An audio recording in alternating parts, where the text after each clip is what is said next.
আসসালামু আলাইকুম প্রিয় এইচএসসি লেভেলের শিক্ষার্থীরা, আজকে আমরা তোমাদের জন্য হাজির হয়েছি স্পেশাল ওয়ার্ডস অ্যান্ড ফ্রেজ, যেটা কিনা তোমাদের পরীক্ষায় ইংলিশ সেকেন্ড পেপারে 3 নম্বরে আসে।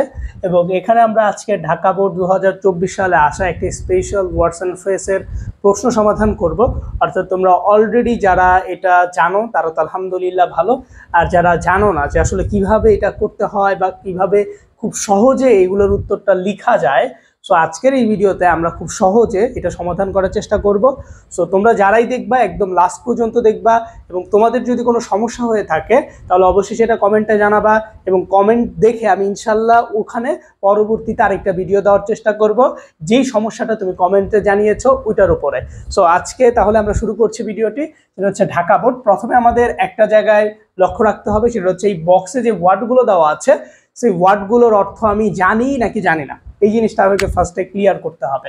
তাহলে খেয়াল করো, প্রথমে আছে হোয়াট ডাজ লুক লাইক, দ্বিতীয়তে আছে হোয়াটস ইটস লাইক, 3 নাম্বার আছে would rather, 4 number had better, তারপর হচ্ছে অ্যাজ ইফ, তারপর হচ্ছে ওয়াজ ব্রন, দেন হচ্ছে লেট অ্যালোন এবং as soon as, have to, what if. So এখন আমাদের প্রথমেই জানতে হবে যে এই ওয়ার্ডগুলো আসলে কোথায় কোনটা বসে। সো আমি যদি প্রথমে বলি, যেমন আছে হোয়াট ডাজ লুক লাইক, এটা হচ্ছে 2টা গ্যাপ। যদি তুমি 2টা গ্যাপ দেখো তাহলে তুমি সেখানে হোয়াট ডাজ লুক লাইক বসায় দিবা, সেখানে বসায় দেওয়া যাবে হোয়াট ডাজ লুক লাইক। ঠিক আছে, তাহলে প্রথমটা ক্লিয়ার। এবার 2 নাম্বারটা, এটা কখন বসাবা? দেখবা যে একটা সেন্টেন্সের শুরুতে একটা গ্যাপ থাকবে, গ্যাপের পরে ভার্বের এক থাকবে, এইটার সাথে একটা আইএনজি থাকবে এবং লাস্টে একটা প্রশ্নবোধক চিহ্ন থাকবে। সো তোমরা যদি দেখো যে ভার্বের 1 নাম্বার আছে, এর সাথে একটা আইএনজি আছে, তারপর হচ্ছে একটা কোশ্চেন মার্ক আছে, তাহলে মনে করবো যে সেই জায়গাতে হোয়াটস ইটস লাইক বসাইতে হবে। এরপর উড রেদারটা কোথায় বসাবা? দেখবে যে একটা সাবজেক্ট আছে, পরে একটা গ্যাপের পরে একটা ভার্বের 1 নাম্বার ফ্রম, এরপর একটা দেন আছে সেন্টেন্সের মধ্যে। সো এই টাইপের যদি দেখো যে সাবজেক্ট আছে, ভার্বের 1 নাম্বার আছে, পরে দেন আছে, তাইলে সেই জায়গায় তুমি উড রেদার বসাইয়ে দেবা। তারপর আবার যদি দেখো যে একটা সাবজেক্ট আছে, পরে গ্যাপ আছে, গ্যাপের পরে হচ্ছে ভার্বের 1 নম্বর ফ্রম, দেন হচ্ছে উচিত বোঝাচ্ছে, কি বোঝাচ্ছে? উচিত। সো এটা বোঝাইলে তখন সেখানে আমরা হ্যাড বেটার বসাবো। এবং অ্যাজ ইফ কখন বসাবো? অ্যাজ ইফ বসানোর নিয়ম হচ্ছে প্রথমে একটা সাবজেক্ট থাকবে, সাবজেক্টের পর, অর্থাৎ প্রথমে তো একটা সাবজেক্ট দিয়েছি আমরা, তাই না? সো একটা সাবজেক্ট থাকবে, সাবজেক্টের পর একটা ভার্ব থাকবে, ভার্বের পর গ্যাপের পর আবার সাবজেক্ট, আবার ভার্ব, আবার অবজেক্ট। সো এই স্ট্রাকচারে যেখানে থাকবে সেখানে আমরা অ্যাজ ইফ বসাবো। তারপরে দেখো আমরা হ্যাভ টু কখন বসাবো? তখন সাবজেক্ট থাকবে, গ্যাপ থাকবে, ভার্বের 1 নম্বর ফর্ম, তখন আমরা কি বসাবো? তখন আমরা V1 এটা বসাবো, অর্থাৎ হ্যাভ টু বসাবো। দেন হোয়াট ইফ কখন বসাবো? গ্যাপের শুরুতে একটা গ্যাপ থাকবে প্রথমে, তারপরে সাবজেক্ট থাকবে, তারপরে ভার্ব থাকবে, পরে অবজেক্ট থাকবে এবং লাস্টে একটা প্রশ্নবোধক চিহ্ন থাকবে। সো এই টাইপের যদি আমরা দেখি কোথাও, তাহলে সেই জায়গাটায় আমরা হোয়াট ইফ বসাবো। আর অ্যাজ সুন অ্যাজ থাকে, অ্যাজ সুন অ্যাজ কখন বসাবো? Subject, verb, object. ঠিক আছে, একটা শেষ, আবারও সাবজেক্ট শেষ হবে, ভার্ব শেষ হবে, অবজেক্ট শেষ হবে, অর্থাৎ 2টা ক্লজ যদি শেষ হয়ে যায় সেখানে আমরা। আর লেট অ্যালোন কখন বসাবো? একটা গ্যাপ থাকবে, গ্যাপের আগে একটা ছোট বিষয় থাকবে, পরে একটা বড় বিষয় থাকবে। সো তাহলে আমরা সেখানে লেট অ্যালোন বসাবো। আর এটা হচ্ছে জন্মস্থান বা কেউ জন্মগ্রহণ করলে স্থান, সো এটা সেখানে ওয়াজ বর্ন বসাইতে হয়। তাহলে বুঝতে পারছি যে কোনটা কোথায় বসাইতে হবে। এবার আমি প্রুভলি দেখাই দিই আসলে কিভাবে বসতেছে। সো খেয়াল করো, এখানে বলা হয়েছে যে সুমি টক টু মাস, অর্থাৎ সুমি হচ্ছে টক টু মাস, দেন কি বলছে যে it is dash he war A mad. তাহলে দেখো এখানে সেন্টেন্সটা প্রথমে একটা সাবজেক্ট আছে, পরে একটা ভার্ব আছে, তাহলে সাবজেক্ট গেল, ভার্ব গেল, পরেই গ্যাপ, তারপরে আবার সাবজেক্ট, পরে আবার ভার্ব, পরে কি অবজেক্ট। বলো তো এটা কোনটার সাথে মিল আছে? আমি এখানে যে কয়টা নিয়ম লিখছি কোনটার সাথে মিল আছে? প্রথমে সাবজেক্ট, পরে ভার্ব, পরে গ্যাপ, আবার সাবজেক্ট, আবার ভার্ব, অবজেক্ট। তাহলে দেখো এখানে অ্যাজ ইফ এর সাথে মিল আছে। অ্যাজ ইফ এর মধ্যে কি ছিল? প্রথমে সাবজেক্ট ছিল, মিলছে, পরে ভার্ব ছিল, মিলছে, পরে কি আছে? গ্যাপ, তারপরে কি আছে? সাবজেক্ট, পরে একটা ভার্ব, পরে একটা অবজেক্ট। অর্থাৎ এই নাম্বারটা আমাদের অ্যাজ ইফ এর সাথে মিলে গেছে। তাহলে এই নাম্বারটা কি বলছো বলো তো? এই নাম্বারটাই তাহলে চোখ বন্ধ করে আমরা অ্যাজ ইফ বসায়া দিব। তাইলেই অ্যান্সার হয়ে যাবে। তারপরে খেয়াল করি, পরে আমরা বলছিলাম বি নাম্বারটা দেখো, একটা গ্যাপ আরেকটা গ্যাপ, অলরেডি দুইটা গ্যাপ যদি কোনো সেন্টেন্সে কি থাকে তাহলে সেখানে হোয়াট ডাজ লুক লাইক, তাহলে প্রথম অংশে আমরা বসাবো হোয়াট ডাজ, দ্বিতীয় অংশে বসাবো লুক লাইক। ঠিক আছে, বুঝতে পারছো? আশা করছি এই দুইটা তোমরা বুঝতে পারছো। যদি দুইটা না বুঝতে পারো কমেন্টে বলবা যে ভাই আমি বুঝতে পারি না, আবার একটু বোঝো, তাহলে আমি আবার পরবর্তী ভিডিওতে বুঝাই দেবো ইনশাআল্লাহ। তারপরে খেয়াল করো, আমরা যদি সি নাম্বারটা খেয়াল করি, সো সি নাম্বারটার মধ্যে কি হবে এটা যদি একটু ভালো করে লক্ষ্য করো, তোমরাও একটু বলতে পারো যে আসলে সি নাম্বারটা কি হইতে পারে। সো তাহলে আমরা আরো সহজভাবে বুঝতে পারবো যে সি নাম্বারটা আসলে কি হবে। তোমরাও যারা জানো কমেন্টে বলতে পারো। তো দেখো সি নাম্বারটা যদি আমরা একটু দেখি, সি নাম্বারটা কি বলা হয়েছে দেখো, এখানে অলরেডি একটা সাবজেক্ট ভার্ব অবজেক্ট শেষ। দেখো একটা সাবজেক্ট একটা ভার্ব একটা অবজেক্ট পুরোটা শেষ হয়ে গেছে, পরে আবার একটা সাবজেক্ট একটা ভার্ব শুরু হয়েছে, মানে আবার শেষ।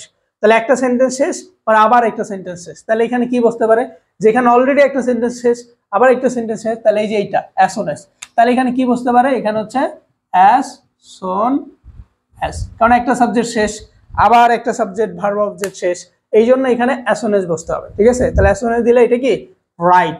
দেন এইটা দেখো, আমরা এটা পড়ছিলাম কি, যদি কোনো সেন্টেন্সে প্রথমে গ্যাপ থাকে, দেখো প্রথমে গ্যাপ আছে, পরে ভার্বের একের সাথে আইএনজি আছে, এই যে সুইম, সুইম হচ্ছে ভার্বের এক, এটার সাথে আইএনজি আছে সুইমিং, তাহলে ভার্বের একের সাথে আইএনজি, লাস্টে একটা কোশ্চেন বোধক চিহ্ন আছে, তাহলে কি বসবে হোয়াটস ইটস লাইক, এখানে তাহলে এইটা বসবে, হোয়াটস ইটস লাইক হচ্ছে ডি নাম্বারে বসবে। বুঝতে পারছো কিভাবে বসলো, এটা তো আমি বুঝাই দিলাম।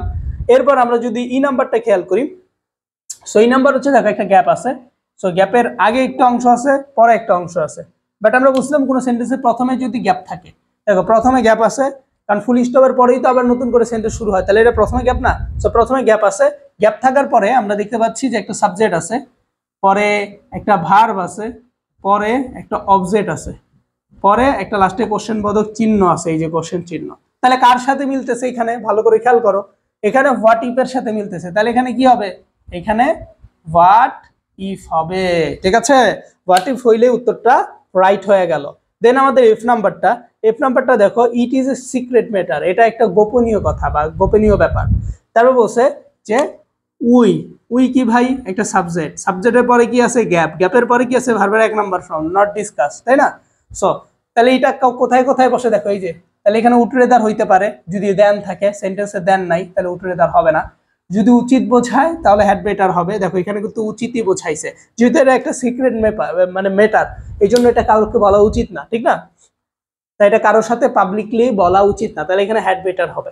ঠিক আছে, তারপরেরটা আমরা যদি দেখি, এখানে সক্রেটিসের কথা বলা হয়েছে। সো এইরকম যে জায়গায় দেখবো সক্রেটিস এইরকম আসবে, কোনো বিখ্যাত ব্যক্তির নাম আসবে, তখন তার জন্মস্থানের কথাই বলে, সো সেখানে আমরা ওয়াজ বান বসাই দিলেই হবে। দেন খেয়াল করো ভাই, এইচ নাম্বারটায় এখানে আই আছে, আই হলো একটা সাবজেক্ট, পরে গ্যাপ, পরে ভার্বের এক নম্বর ফর্ম। তারপরে দেখো সেন্টেন্সের মধ্যে একটা দেন আছে, যদি সেন্টেন্সের মধ্যে দেন থাকে তাহলে এর মানে সেখানে কি বসবে, উটরেদার বসবে। তাহলে এখানে কি হবে, এখানে চোখ বন্ধ করে উটরেদার হবে, উটরেদার দিলে উত্তরটা রাইট হবে। কি হলো, উটরেদার হইলো। এরপরেরটাও দেখো, এরপরেরটা আছে উই আছে, দেন ভার্বের এক নম্বর ফর্ম। অলরেডি আমরা জানি যে এই রুলসে তিনটা জিনিস এখানে আমরা পেয়েছি, একটা দুইটা তিনটা, অলরেডি দুইটা শেষ, আর একটা থাকে, তাহলে হ্যাভ টু, তাহলে এখানে কি বসবে, হ্যাভ টু বসবে, তাহলে উত্তরটা রাইট। দেন এখানে দেখো একটা গ্যাপ আছে, গ্যাপের পরে একটা অংশ আছে সেটা হচ্ছে রান, গ্যাপের আগে একটা আছে ওয়াক। তাহলে বলো তো, ওয়াক এবং রান, ওয়াক মানে হচ্ছে হাঁটা আর রান মানে হচ্ছে দৌড়ানো, তাহলে এই দুইটার মধ্যে কোনটা ছোট কোনটা বড়, তোমরা কিন্তু অলরেডি এখন বুঝে গেছো যে কোনটা ছোট। ওয়াক মানে হচ্ছে হাঁটা, হাঁটাটা ছোট, দৌড়ানোটা বড় জিনিস। তাহলে ছোট বড়র মাঝখানে কে বসে জানি ভাই, লেট অ্যালোন বসে। কে বসে, লেট অ্যালোন বসে। ঠিক আছে, সো এই ছিল আমাদের 10টা সলভ প্রশ্ন, অর্থাৎ আমরা স্পেশাল ওয়ার্ডস এন্ড ফ্রেজের ঢাকা বোর্ড 2024 সালে আসা 10টা প্রশ্ন সলভ করে ফেললাম। সো কেউ যদি কোনো অংশ না বোঝো, তোমরা কি করবা ভাই, সুন্দরভাবে আমাকে কমেন্টে বলবা যে ভাই আমি ই নাম্বারটা বুঝি নাই, আমি এফ নাম্বারটা বুঝি নাই, হোয়াট ইফ কেন হইলো এটা আমি বুঝি নাই, অ্যাজ ইফ কেন হইলো এটা আমি বুঝি নাই, আপনি একটু বোঝান। সো এইরকম যাদের প্রশ্ন আছে কমেন্টে বলবা, ইনশাল্লাহ ওইটার উপর ভিডিও দেওয়া হবে। এবং আরেকটা প্রশ্ন, সেটা হচ্ছে তোমাদের ইংরেজিতে অনেকেরই প্রবলেম আছে, সেটা মডিফায়ার হোক, কানেক্টর হোক, এইচএসসি লেভেলের অনেকেরই সমস্যা আছে। সো যাদের যাদের সমস্যা আছে তোমরা চাইলে কি করতে পারো, আমাদের কোর্সে ভর্তি হইতে পারো। লাইভ কোর্স, কি কোর্স ভাই, লাইভ কোর্স।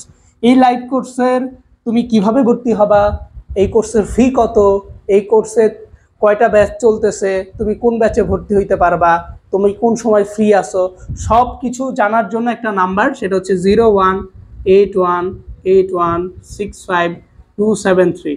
সো এই নাম্বারে যোগাযোগ করতে পারো। যোগাযোগ করে তুমি আমাদের যে কয়টা ব্যাচ আছে সেই ব্যাচের মধ্যে কোন ব্যাচে ভর্তি হইতে চাচ্ছ সেটা জানতে পারবা। তারপরে কত টাকা কোর্সের ফি এবং ক্লাসগুলো কতদিন নেওয়া হবে, কোথায় নেওয়া হবে, A to Z তুমি জানতে পারবা। সো তুমি যদি ভর্তি হইতে চাও যোগাযোগ করতে পারো।